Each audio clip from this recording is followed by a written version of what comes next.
What's up sa inyong lahat mga idol, nandito na naman ulit si Jomil Tech at ang kanyang mahiwagang cellphone. May bago na naman akong video na gusto ko ipamahagig sa inyong lahat, sana hindi kayo magsawang manunood sa ating munting YouTube channel, at pakidamay na lang sa pag-subscribe at pag-share, maraming salamat po.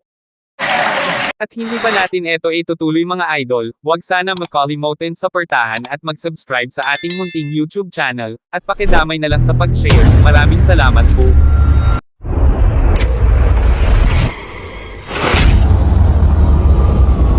Dito naman yan ang tatlo na yan ang nakatuon kay Bronson, kasi alam na nila kung ano ang kakayanin kay Bronson, kaya ang ginawa kay Bronson, gumawa siya ng fake, at eto ang nangyari sa kalaban.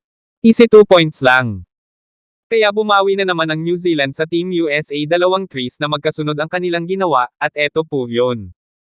Napakaganda po ang kanilang ginagawa na set play, halos hindi na talaga makagalaw ang dalawang player ng USA kasi nasa gitna sila at naipit na talaga, at ang dalawa naman ng player ng USA nasa malayo lang, kasi hindi naman sila pwede makadepensa sa palapit na long threes, alam naman nila kapag lalapit sila, sigurado iba na naman ang TET era.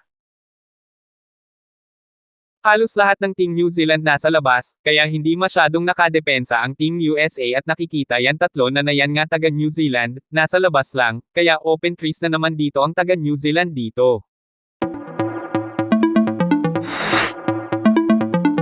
At bumawi na naman ang Team USA at pinangunahan po eto kay Austin Reeves, at eto po ang kanyang ginawa, kasi dalawa ang nasa malayo, at nag-iisang taga New Zealand lang ang dumipinsa sa kanila, kaya maganda din ang kanilang bawi dito.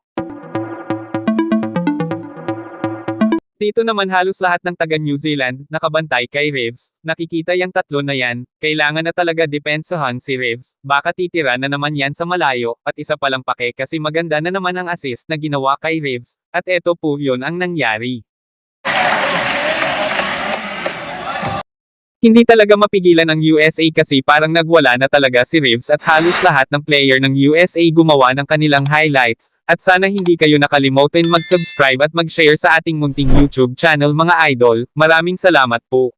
At hanggang dito na lang muna tayo mga idol, at maraming salamat sa walang sawang panunood sa ating munting YouTube channel. Ulitin ko, sana wag naman kalimutan mag-subscribe sa ating munting YouTube channel at pakidamay na lang sa pag-share, maraming salamat po sa inyong lahat.